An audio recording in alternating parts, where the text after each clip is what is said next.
I'm going to teach you how to do product photography with things that you can find around your house. Let's get into it.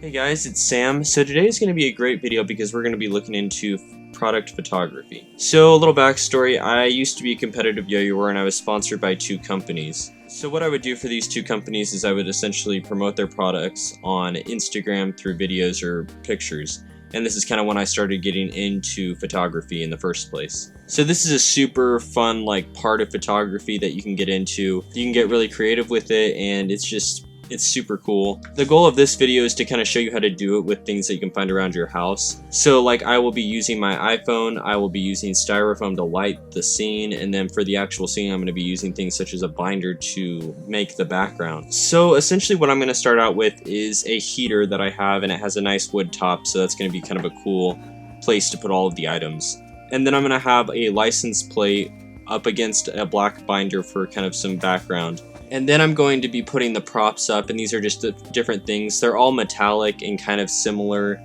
in how they feel and look. And then I'm going to be using this knife for the actual product, so that will look really cool. So with this setup, the lighting is going to be surprisingly simple, and you can use pretty much anything for this. You can use a lamp without a shade or basically whatever. But essentially what I'm going to do is I'm going to use my daylight, which is what I use to light all of my videos. I'm also going to use some styrofoam, and that's going to reflect the light so it's not so harsh. I will show you what that looks like right now. So essentially what I did was I put the light so it's facing completely opposite of the actual knife, and then I did the styrofoam, and that's pointing back at it, so it's reflecting that light this way and then coming back and hitting the actual knife.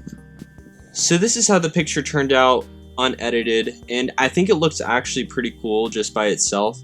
Of course you kind of have to move little items around. I like to put one thing in front and then the two little things in the back, just to kind of have a little bit of a depth of field. So now I'm going to edit the photo, and this is going to be what makes the photo. So let's go ahead and get into that.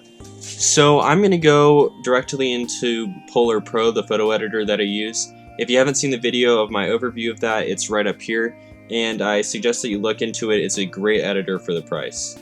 Okay, so looking at it, it looks pretty darn good, and the lighting is almost perfect. So first what I'm going to do is I'm going to put on my Dundee filter that I custom made to just kind of give it a little bit of a base and see what I can do with that. It's not going to do much, it's just going to brighten up the picture a little bit. I've already cropped the picture, but you're obviously going to need to crop the picture a certain way just to make sure that everything kind of comes together. It doesn't look too, spread out or anything like that. So you definitely want to make sure that you crop it well. But I think this is pretty good crop. So I'm going to go straight to the radial blur effect now, just because I think that's what's really going to make this picture look really cool. We'll need to adjust it just a little bit. That looks pretty good. I think I'm going to turn down the blur just a little bit. I have it at 22. I think I'm going to turn it to 18 or 19. I think that'll look good. Nothing too crazy. So then now I'm going to just make some minor adjustments. Like I said, the lighting is pretty good, so I won't really need to mess with the lighting too much. I'm just going to slide around with it a little bit. So I'm going to darken the edges of the image just a little bit to make it feel a little bit more dramatic and old-fashioned. I'm trying to kind of give it that vintage feel, since everything around it is kind of a little bit of a vintage, and then it kind of has this knife that has this pop of blue kind of stand out, so I think that'll look really cool. Turn those shadows down just a little bit, because that looks kind of cool. Maybe mess with the blacks a little bit. Alright guys, so that is it. Hope you found this helpful. I took this on an iPhone. I used styrofoam to light it.